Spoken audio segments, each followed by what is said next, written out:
Welcome back. मैं हूं शिवम। आप देख रहे हैं एनसीसी फैन क्लब। दोस्तों, हमने आपके लिए क्लास 11th फिजिक्स शुरू किया इस चैनल पर, जिसमें पहला लेक्चर हम लोग पढ़ चुके हैं। उस लेक्चर में हम लोगों ने मात्रक का गुण तक देखा था। आज हम लोग इससे आगे पढ़ेंगे। दोस्तों, यदि आपको मेरा लेक्चर अच्छा लगता है तो आप ज़्यादा से ज़्यादा दोस्तों में शेयर करें, सब्सक्राइब करें, लाइक करें और कमेंट ज़रूर करें, ताकि मैं आपके लिए अच्छे से अच्छे कंटेंट आपके सामने ला सकूं और आप उसको देखकर, समझकर, पढ़कर अपने लाइफ में आगे बढ़ सकें। तो चलिए दोस्तों, आज का लेक्चर को शुरू करते हैं। इस डायग्राम को गौर से देखें, समझें, उसके बाद इसको समझकर हम लोग आगे पढ़ेंगे आज के लेक्चर के बारे में। दोस्तों देखिए, जब हमारा मानव सभ्यता का शुरुआत हुआ तो कुछ हमारा आदि मानव है ना इस प्रकार से हुआ करते थे। उसके बाद फिर थोड़ा सा उसमें वेरिएशन आया, उसमें चेंजिंग हुआ और वो जो हाथ पैर को नीचे करके चलते थे थोड़ा सा उठ के चलना चालू किया। उससे थोड़ा सा और प्रोग्रेस हुआ तो इस प्रकार से चलना चालू किया। और देखिए, इनके हाथों में कुछ औजार भी हैं, है ना। ये औजार यही है, देखो ये यहाँ पर बना रहे हैं। और ये औजार वो हैं जिससे कि वो अपने जीवनों उपयोगी चीज़ों को बनाते थे औजार के रूप में और उसका काम लिया करते थे।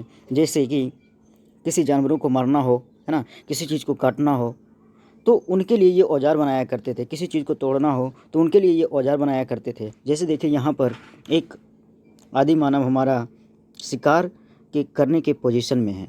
तो ये शिकार करके अपना भोजन वगैरह खाते पीते थे, यापन करते थे अपने ज़िंदगी को। थोड़ा सा वहाँ से और बढ़ा तो कुछ इस प्रकार से चलना प्रारंभ किया और थोड़ा थोड़ा और परिवर्तन हुआ और आज हम लोग देखिए ये मनुष्य के पूर्ण रूप में हमारा आदि मानव जो था वो धीरे धीरे मनुष्यों के रूप में इस प्रकार से विकसित हो गए। उसके बाद जो है सो उसे चलने के लिए, उसे एक स्थान से दूसरे स्थान जाने के लिए, खाने पीने के लिए भी सारा इंतजाम कर लिया। एक स्थान से दूसरे स्थान जाने के लिए उन्होंने चक्के का निर्माण किया, है ना, पहिए का निर्माण किया और धीरे धीरे इसमें भी डेवलप करते करते करते करते करते करते इस यहाँ से मनुष्यों ने इस, है ना, सुटेबल और सबसे सिस्टमेटिक वे में, है ना, चक्के का आविष्कार कर लिया। अब इन चक्कों को, है ना, उसकी सही जगह पर व्यवस्थित करने के लिए, इन चक्कों को उनके सही जगह पर व्यवस्थित करने के लिए हमारे पास कोई माप इकाई वगैरह नहीं था। तो इसी के संदर्भ में दुनिया में जो है सो काफ़ी ज़्यादा, है ना, परिवर्तन आया और ये खोजने लगे कि कैसे किसी चीज़ को कहीं पर एक जगह उसके सुटेबल जगहों में उसको सेट किया जाए। जैसे इस चक्के को मान लीजिए, यहाँ पर हमें ये देखिए ऑटोमेटिक ये क्या बोलते हैं कार असेंबलिंग सिस्टम है। यहाँ पर अगर इस चक्के को यहाँ पर हमें शूट करना है तो क्या करना, सेट करना है तो क्या करना पड़ेगा, इसका डायमेंशन हमको लेना पड़ेगा, इसकी बीमारी लेनी पड़ेगी, इसकी नाप लेनी पड़ेगी, इसकी माप लेनी पड़ेगी कि ये कितनी लंबाई है, कितनी चौड़ाई है, कितने डायमीटर का है। तो इन्हीं सब चीज़ों के बारे में जो पढ़ा गया, जो पढ़ते हैं हम लोग, तो उसे कहते हैं मापन या तो फिर मात्रक। जब मापते हैं तो उसमें मात्रक भी आता है। तो इसीलिए हमें मापन की आवश्यकता पड़ी। क्योंकि मापन की आवश्यकता इसलिए पड़ी क्योंकि किसी चीज़ को उसकी सही जगह पर व्यवस्थित करने के लिए हमको मापन की आवश्यकता होती है। अन्यथा हम अगर जिसका जो जगह है फिट होने के लिए, अगर वहाँ पर ना लगाएं, किसी दूसरी जगह लगाएं तो उसका नुकसान है, टूट भी सकता है, कुछ भी हो सकता है। तो चलिए दोस्तों, यानी हम लोगों ने यहाँ पर सीखा कि मापन की आवश्यकता क्यों होती है। तो किसी भी चीज़ को उसकी सही जगह पर व्यवस्थित करने के लिए हमें उसकी मापन की आवश्यकता पड़ती है। चलिए, तो दुनिया में जब क्या बोलते हैं मापन और मात्रक की खोज चल रही थी तो उन्हीं संदर्भ में तीन मात्रक पद्धति मापन के तीन मात्रक पद्धति का विकास हुआ, जिसमें CGS, FPS और MKS था। CGS में C का मतलब होता है सेंटीमीटर, G का मतलब होता है ग्राम और S का मतलब होता है सेकेंड। यानी कि कोई पूछ दे आपसे कि CGS पद्धति क्या है, मात्रक की CGS पद्धति क्या है, तो आपको बताना है कि वह मात्रक पद्धति जिसमें लंबाई को सेंटीमीटर, द्रव्यमान को ग्राम और समय को सेकंड में मापा जाता है, उसे CGS मात्रक पद्धति कहते हैं। अब हम दूसरा की बात करते हैं। दूसरा है हमारा बाबू FPS। क्या है दूसरा? FPS। F मतलब होता है फुट और P मतलब होता है पाउंड। एस मतलब होता है सेकेंड, यानी कि मापन के वह मात्रक पद्धति जिसमें लंबाई को फुट में, द्रव्यमान को पाउंड में और समय को सेकंड में मापा जाता है, उसे एफपीएस मात्रक पद्धति कहा जाता है।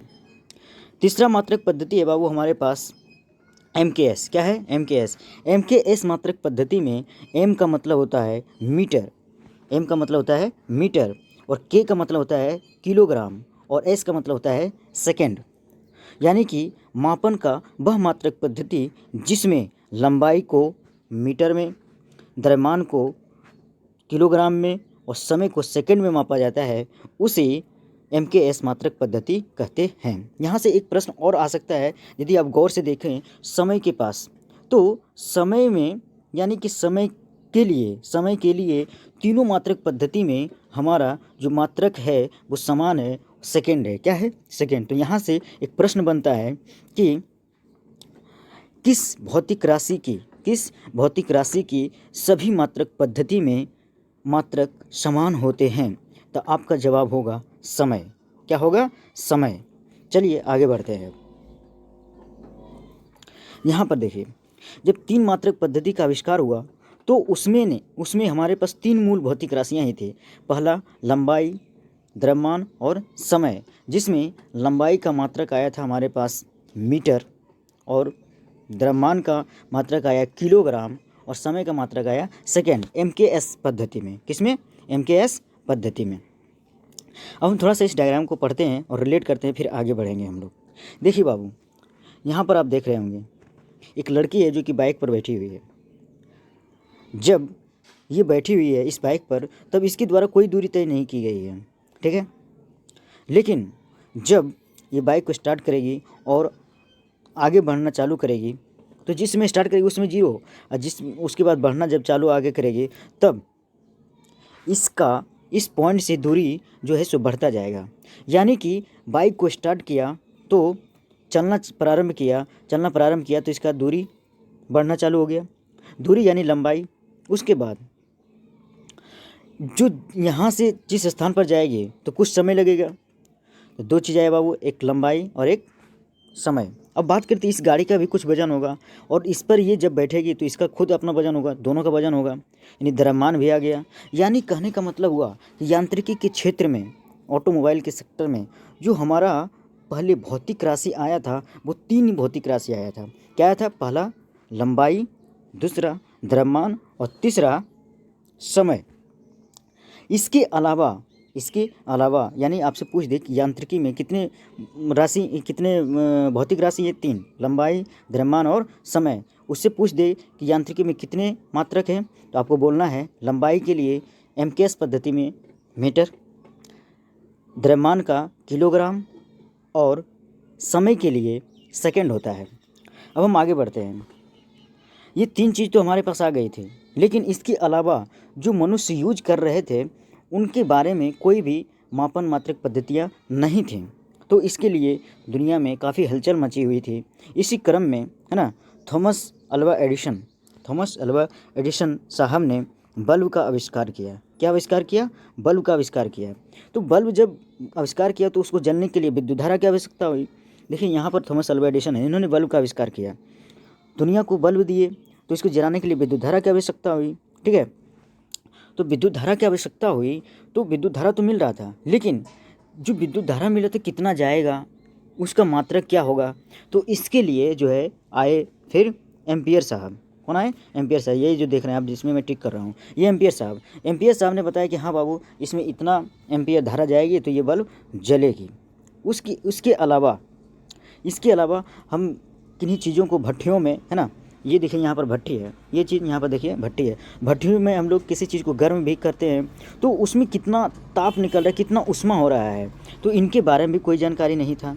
इसके अलावा हम किसी कमरे में एक से ज़्यादा बल्ब को जलाते हैं तो उसकी तीव्रता यानी कि उसकी चकाचौंध क्या होती है? बढ़ जाती है। तो इसको हम कैसे नापेंगे? इनके बारे में भी कोई जानकारी नहीं थी।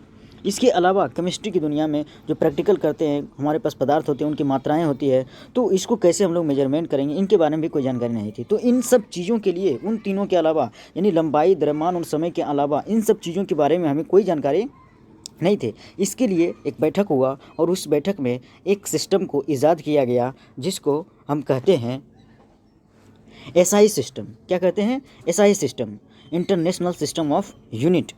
जो एसआई सिस्टम है वो हमारा 1960 के दशक में आया। कब आया? 1960 के दशक में। एसआई सिस्टम जो है, इंटरनेशनल सिस्टम ऑफ यूनिट जो है, इसको एमकेएस पद्धति यानी कि लंबाई को मीटर में, द्रव्यमान को किलोग्राम में और समय को सेकेंड में मापा जाता है, को थोड़ा सा और विस्तृत किया गया। इसलिए एसआई सिस्टम यानी इंटरनेशनल सिस्टम ऑफ यूनिट को एमकेएस का नवीन रूप माना जाता है। क्या माना जाता है? नवीन रूप यानी नया रूप माना जाता है। और इस एसआई सिस्टम में 7 मूल मात्रक हुए। कुल कितने मूल मात्रक आए एसआई सिस्टम में एमकेएस को बढ़ा करके, है ना, जिसमें कि 3 हमारा मूल मात्रक था, एम मीटर और किलोग्राम और सेकेंड। एमकेएस में 3 मूल मात्रक था। कौन कौन सा? एक मीटर, एक किलोग्राम और दूसरा सेकेंड। तो इसमें और 4 जोड़ के एवं 2 पूरक मात्रक जिसको कि इंग्लिश में कॉम्प्लीमेंट्री यूनिट कहते हैं। क्या कहते हैं? कॉम्प्लीमेंट्री यूनिट कहते हैं। तो इन कॉम्प्लीमेंट्री यूनिट को भी जोड़ा गया है इसमें। यानी कि एसआई सिस्टम में बोल दिया आपसे कि कितने मूल मात्रक होते हैं, तो आपको बताना है 7 मूल मात्रक और 2 पूरक मात्रक होते हैं। देखते हैं हम लोग बाबू इनमें कौन कौन सा 7 मूल मात्रक होता है। चलिए देखते हैं। मैं इधर एक टेबल बनाया हूँ और इस टेबल में आपको समझाता हूँ कि कौन कौन सा हमारे पास मूल मात्रक थे। 7 मूल मात्रक एसआई सिस्टम में 7 कौन कौन से मूल मात्रक थे उसको हम लोग देखते हैं क्या करके। सबसे पहले देखिए, इधर लिखा हुआ है भौतिक राशि। क्या लिखा हुआ है? भौतिक राशि। उसके बाद उसका मात्रक का नाम लिखा हुआ है और संकेत है लिखा हुआ। ठीक है, पहला देखते हैं। इन तीनों के बारे में तो हम लोग पहले से पढ़ चुके हैं, जिसको कि बोलते हैं एमकेएस पद्धति। एमकेएस पद्धति को आगे, है ना, विस्तृत करके इसमें 4 और मात्रक पद्धति को जोड़ दिया गया, 4 और मात्रकों को जोड़ दिया गया और उसका नाम दे दिया गया SI system, international system of unit. देखिए, पहला हम पढ़ चुके हैं इसको। लंबाई का एसआई मात्रक मीटर होता है और संकेत में स्मॉल एम लिखते हैं। अगर कोई पूछ दे आपको द्रव्यमान का एसआई मात्रक या एमकेएस मात्रक क्या होगा, तो आपको बताना है किलोग्राम। आपको क्या बताना है? किलोग्राम। ठीक है, उसके बाद इसका संकेत के रूप में हम केजी लिखते हैं। ठीक है, अगर कोई आपको बोल दे कि समय का एसआई मात्रक या एमकेएस मात्रक क्या होगा, तो आपको बोलना है सेकेंड और इसका संकेत स्मॉल एस। अगर कोई बोल दे आपको कि विद्युत धारा का एसआई मात्रक क्या होता है, तो आपको बताना है एम्पियर और इसका संकेत होगा कैपिटल ए। अगर कोई बोल दे आपको ऊष्मागतिकी ताप का या केवल ताप बोले का एसआई मात्रक क्या होगा, तो आपको बताना है केल्विन और इसका संकेत होता है के। अगर कोई बोल दे ज्योति तीव्रता, यानी कि हम एक से अधिक कमरों में एक से अधिक बल्ब जलाते तो उनका इंटेंसिटी, उसकी तीव्रता कितनी होगी, तो आपको बताना है जो ज्योति तीव्रता है उसका मात्रक होता है कैंडेला। इसको रिप्रेजेंट करते इसका संकेत होता है कैपिटल सी और स्मॉल डी यानी CD। इसके अलावा एक और है जो है पदार्थ की मात्रा। क्या है बाबू? पदार्थ की मात्रा। पदार्थ की मात्रा। तो पदार्थ की मात्रा का जो मात्रक होता है वो होता है मोल। क्या होता है? मोल। इसका संकेत के रूप में बोलें तो होता है आपका स्मॉल MOL। क्या होता है? मोल। तो आपको बोल दे कि पदार्थ की मात्रा का एसआई मात्रक या एमकेएस मात्रक क्या होगा, तो आपको बोलना है मोल और उसका संकेत होता है कैपिटल MOL, मोल। यानी कि एसआई सिस्टम में आपके पास कितने मूल मात्रक हैं? 7 मूल मात्रक। कौन कौन सा? पहला मीटर। देखिए, पहला मीटर, दूसरा किलोग्राम, तीसरा सेकेंड, चौथा एम्पियर, पाँचवा केल्विन, छठा कैंडेला और सातवां मोल। अब हम आगे बढ़ते हैं। चलिए, हमने बताया कि आपको इंटरनेशनल सिस्टम ऑफ यूनिट यानी एसआई पद्धति में 7 मूल मात्रक और 2 पूरक मात्रक लिए गए हैं। तो अब हम बात करते हैं पूरक मात्रक के बारे में। ठीक है, जिसको कि इंग्लिश में कहा जाता है कॉम्प्लीमेंट्री यूनिट। क्या कहा जाता है बाबू? कॉम्प्लीमेंट्री यूनिट या पूरक मात्रक।